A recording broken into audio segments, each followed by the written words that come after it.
नमस्कार, बहुत स्वागत है आपका न्यूज 18 के डिजिटल प्लेटफॉर्म पर। महाराष्ट्र का बहुचर्चित हत्याकांड। शादी नहीं करना चाहती थी सिया। केतन मर्डर केस में पुणे पुलिस को नए सुराग मिले हैं। पुणे के बिजनेसमैन केतन अग्रवाल की मौत के मामले में नया अपडेट आया है। पता ये चला है कि उनकी होने वाली पत्नी सिया गोयल शादी के लिए तैयार नहीं थी। परिवार के दबाव में वो शादी कर रही थी। महाराष्ट्र के पुणे के हाई प्रोफाइल मर्डर केस में एक चौंका देने वाला अपडेट है ये। बिजनेसमैन केतन अग्रवाल की मौत के मामले में पुलिस की जांच ने नया मोड़ ले लिया है। अब पता ये चला है कि उनकी होने वाली पत्नी सिया गोयल शादी के लिए मन से तैयार ही नहीं थी और परिवार के दबाव में आकर वो शादी को आगे बढ़ा रही थी। यही वजह है कि अब इस मर्डर केस की नई कड़ी बनकर अब सामने आ रही है। केतन की मौत 18 जून को लोहागढ़ किले की एक गहरी खाई में गिरने से हुई थी, जिसे शुरुआत में हादसा माना जा रहा था, लेकिन अब पुलिस का कहना है कि ये एक सोची समझी साजिश थी। अब आपको पूरा मामला बताते हैं कि हुआ क्या था। केतन अपने परिवार की real estate company success group में जो है डायरेक्टर थे और चीफ मार्केटिंग ऑफिसर के पद पर काम करते थे। पैसों की कोई कमी नहीं थी। केतन की शादी सिया गोयल से नवंबर महीने में ही होने वाली थी। दोनों परिवारों ने शादी की तैयारियां बहुत बड़े स्तर पर भी शुरू कर दी। राजस्थान में करोड़ों रुपए का एक महल बुक किया गया था और मेहमानों को लाने के लिए 2 प्राइवेट जेट बुक किए गए थे। उदयपुर का एक पैलेस बुक किया गया था। 18 जून को केतन और सिया लोहागढ़ किले गए थे।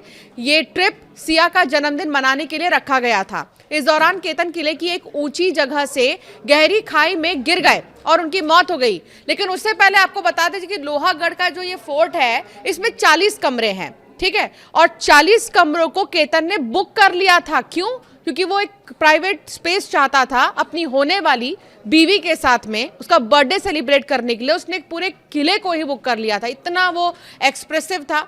लेकिन बावजूद इसके सिया पीछे जो प्लान तैयार कर रही थी, उसकी भनक तक केतन को लगने नहीं दी। शुरुआत में सिया ने पुलिस को बताया कि तेज हवा के बीच फोटो खींचते समय केतन का पैर फिसल गया। वो किले के किनारे से नीचे गिर गए। पुलिस ने इसे एक हादसा मानकर एक्सीडेंटल डेथ का केस दर्ज किया। इसके बाद रेस्क्यू टीम ने 3 घंटे तक ऑपरेशन के बाद केतन का शव बरामद किया।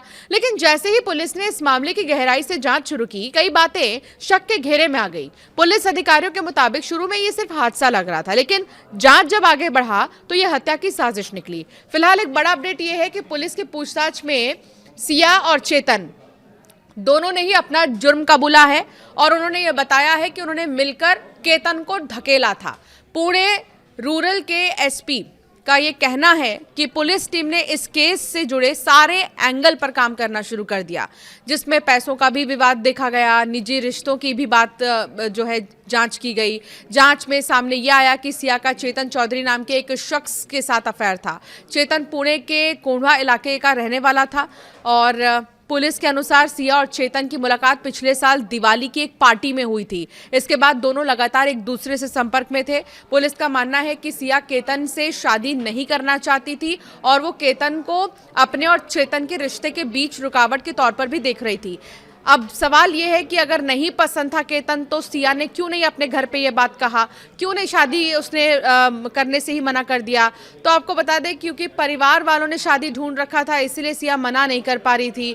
परिवार का दबाव भी था। पुलिस की पूछताछ सामने आई है और डिजिटल सबूत और जांच में कई सबूत मिले हैं और संकेत दे रहे हैं सिया और चेतन के बीच का रिश्ता धीरे धीरे गहरा होता गया। दोनों ने मिलकर केतन को रास्ते से हटाने की बात भी की है और पुलिस सूत्रे बता रहे हैं कि सिया शादी के लिए तैयार नहीं थी और परिवार के दबाव होने के बावजूद भी वो खुद के लिए और भी ज्यादा समय चाहती थी। पुलिस ये भी जांच कर रही है कि क्या 31 मई को भी सिया ने केतन को मारने की कोशिश की थी, जब उसने देखा कि केतन किले की एक खतरनाक जगह के पास बैठे थे। एक पुलिस अधिकारी ने बताया कि ये जांच कर रहे हैं कि क्या ये एक तय पैटर्न था, क्या ये सभी घटनाएं किसी बड़ी योजना के हिस्सा थी। हर पहलू को तकनीकी और फॉरेंसिक सबूतों के जरिए जांचा जा रहा है। केतन के पिता की शिकायत पर लोनावला रूरल पुलिस ने हत्या और आपराधिक साजिश की धारा के तहत मामला दर्ज किया।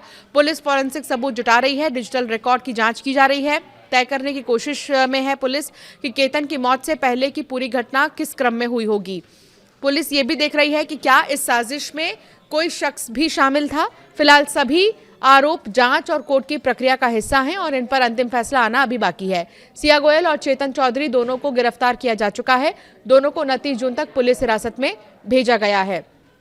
कुल मिलाकर अब जांच का विषय है, लेकिन एक बड़ी बात जो इस मामले से जुड़ी सामने आई है वो ये कि चेतन और सिया दोनों ने ही अपना जुर्म कबूल लिया है। अब उसके आधार पर आगे की जांच पुलिस कर रही है और उनसे उन्हीं के प्लान्स को जानने की भी कोशिश कर रही है कि कितने प्लान उन्होंने तैयार किए थे और किस प्लान को उन्होंने एग्जीक्यूट किया तो वो सक्सेसफुल हुआ। ये तमाम ऐसी चीज़ें हैं जो जानने की कोशिश की जा रही है।